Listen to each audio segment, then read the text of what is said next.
Buenos días para todos. En el día de hoy nos encontramos en un debate y en una investigación acerca de las teorías éticas más importantes del siglo XVIII.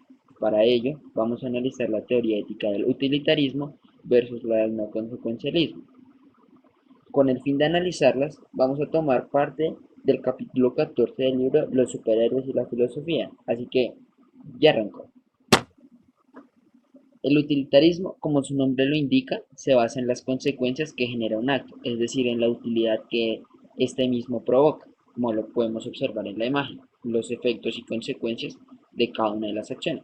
Por su parte, el no consecuencialismo muchas veces se basa en las intenciones, porque cabe destacar que el no consecuencialismo es una escuela muy variada y amplia, que tienen muchos autores que formulan sus propias propuestas o variaciones de la misma. En este caso vamos a analizar especialmente acá. Así que pues empecemos. Primero hablemos del utilitarismo. Este fue fundado por Jeremy Bentham y John Stuart Mill en las fechas que en la imagen podemos precisar. No nos vamos a detener mucho en ello, sin embargo podemos ver que Jeremy Bentham, por obvias razones, fue el que la comenzó. Sin embargo, John Stuart Mill dio unas contribuciones muy importantes en diferentes textos y libros, lo que lo volvió una escuela muy importante. Así que pues empecemos a ver algunos de los conceptos más claves. Básicamente, el utilitarismo habla de que un acto tiene que generar la mayor cantidad de bondad posible. Ahora bien, ¿qué es la bondad? Es felicidad, es decir, la mayor cantidad de placer y la menor cantidad de dolor. Porque muchas veces muchas personas dicen que el ser humano se mueve por acudir al placer y evitar el dolor. Y eso es lo mismo que dice el utilitarismo, que tenemos que generar felicidad, es decir, placer y evitar el dolor. Algunos ejemplos muy sencillos que nos hacen entender este concepto es el placer, por ejemplo, de la comida. Esto nos permite disfrutar de grandes momentos, mientras que el dolor, por ejemplo, de dientes es una cosa que tenemos que evitar. Ahora bien, es importante entender que el utilitarismo se basa en que tiene que haber no un bien único, sino un bien global. Es decir, que si dos personas pueden estar con placer y una sufriendo, esto es mucho mejor. ¿Por qué? Porque dos personas es mayor a uno. Es decir, que el utilitarismo se basa por una especie de aritmética, en el sentido en que entre más personas estén bien, así haya unos que se sacrifiquen, es mejor, porque a mayor número de personas que estén bien, el utilitarismo se está cumpliendo. Y esto nos lleva a analizar nuestro primer caso, y es el de Superman, Clark Kent, que como todos ya sabemos, trabaja en el Daily Planet. Un día, dentro de sus heroicas actuaciones, tiene la siguiente situación, y es que tiene una conferencia de prensa y él es uno de los más importantes que va a hablar. Sin embargo, se da cuenta de que hay un bus que está siendo lanzado desde un precipicio y que si no hace nada, todas esas personas se mueren. En ese punto cualquiera puede pensar, bueno, por un lado pierdo mi empleo, pero por otro lado salva a muchas personas. ¿Qué dirían los utilitaristas? Salva a las personas. ¿Por qué? Porque 10 personas o la cantidad de personas que hayan en ese bus son mucho más importantes que el mismo trabajo de Superman. Por lo tanto, estás obligado a salvarlas. Y lo que nos lleva a las dificultades del utilitarismo. Y es que las dificultades del utilitarismo es que, por un lado, no tiene recursos para solucionar los actos superrogatorios, es decir, actos que van más allá del deber.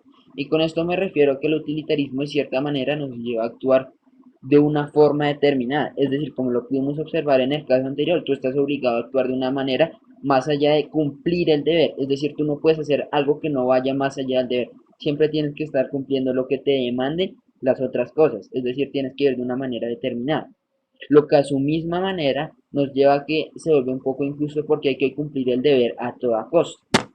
Por ejemplo, está Jean, que en uno de sus días Juggernaut ataca a toda la ciudad y pues Jean con sus poderes telepáticos defiende muy bien. Pero en un momento Juggernaut, viendo la habilidad de Jean, le lanza un autobús. En ese momento ya tiene pues dos opciones. Una es salvar a la gente del bus, pero como está tan debilitada, ella se moriría. La cuestión acá radica en que no sabemos qué acto genera más bienestar, porque si bien 10 vidas que ella salvaría a causa de su propia muerte, Según los utilitaristas, eso estaría bien, porque está salvando más vidas, inclusive yendo en contra de su esencia, en contra de su propia vida. Sin embargo, no podemos tener un claro principio de ello, pues porque si muere Jean, quizás muchas más vidas no vayan a poder ser salvadas. Entonces es quizás una cuestión un poco difícil de determinar. Por su parte, Spider-Man en muchas partes de la película se pregunta, obviamente, recordando la película primera, la original, si tiene que ser Spider-Man o no, es decir, si está obligado o qué quiere hacer con su vida, si va a ser Spider-Man o no. ¿Qué nos dirían los utilitaristas? Si eres Spider-Man, salvas más vidas que si no la eres, y si te dedicas a tu novia.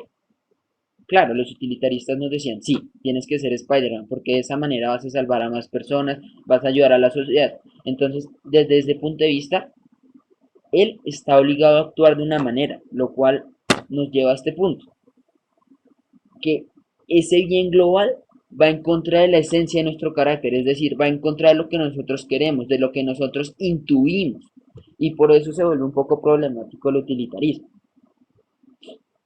Ahora, el caso de Wonder Woman es un caso que dentro del libro mencionan bastante interesante, porque dentro de una pelea, Ares selecciona a una niña pequeña, de 4 años, y llama a Wonder Woman y le dice, bueno, tengo esta niña, tienes que matarla y es una niña inocente, porque si no la matas, hago una guerra biológica donde pueden morir millones de personas.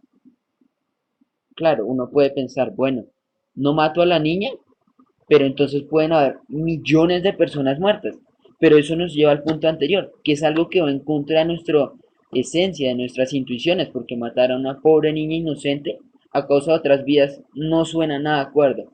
Y es algo que el utilitarismo a veces no nos resuelve muy bien. Obviamente hay muchos textos que nos dicen las objeciones y nos tratan de contraargumentar este tipo de objeciones. Sin embargo, no queda muchas veces muy claro qué podemos hacer.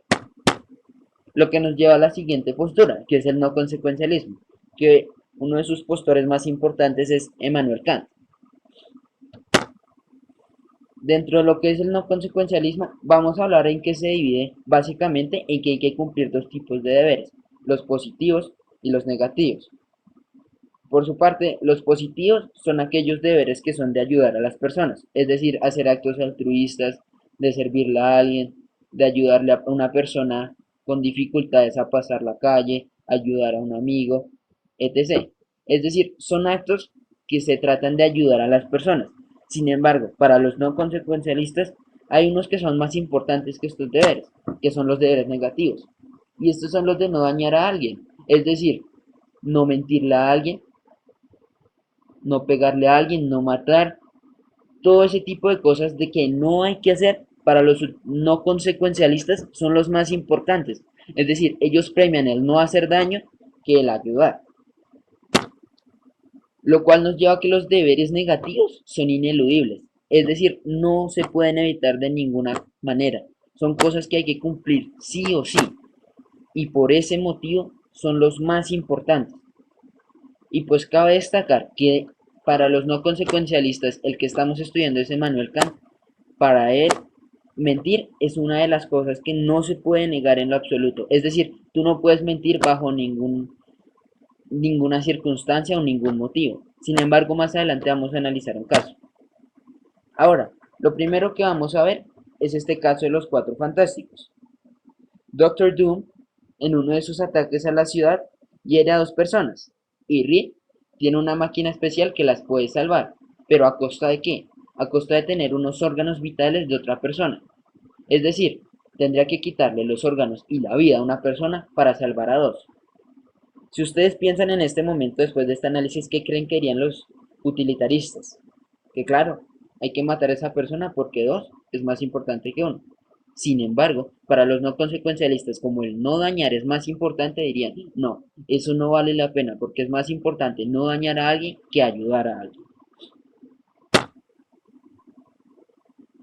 Ahora, dentro de lo que es el no consecuencialismo kantiano, se habla de que hay que basarnos en el imperativo categórico, es decir, tratar a las personas como fines y no como medios. Y con esto hay que hacer una pequeña aclaración. y es que no hay que tratar a las personas como si fueran un medio para que yo llegue a un puesto de trabajo, para que yo consiga una materia aprobada, sino que más bien ellos son el fin en sí mismo. Mi fin es tratar a las personas como personas importantes, para ayudarlas, para servirlas. Eso es lo que trata el imperativo categórico de Kant, lo cual nos lleva otra vez a Spider-Man, a resolver dos cuestiones. La primera es la que si debería mentirle o no a su tía.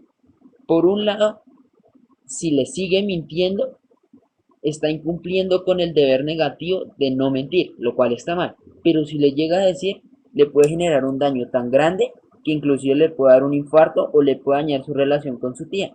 Entonces en ese punto Kant nos diría, no, le tiene que decir la verdad porque mentir está mal. Pero para otros no consecuencialistas, quizá un poco más flexibles, de pronto seguirle manteniendo la mentira no está mal, por el hecho de que si comparamos esos deberes negativos, es más dañino hacerle un mal a su tía que estar mintiéndole y por lo tanto en ese caso sí es factible mentir. A su vez, el segundo punto que estábamos analizando es si él debería ser Spider-Man o no. Y para los no consecuencialistas, como no hay que vivir cumpliendo un deber, si él no le hace daño a alguien usando o no sus poderes, está bien. Y por lo tanto él no está obligado a ser como Spider-Man. Por último, aquí podemos ver la bibliografía que fue utilizada por si requieren su uso. Y ya. Muchas gracias. Si les gustó el video, suscríbanse y denle like.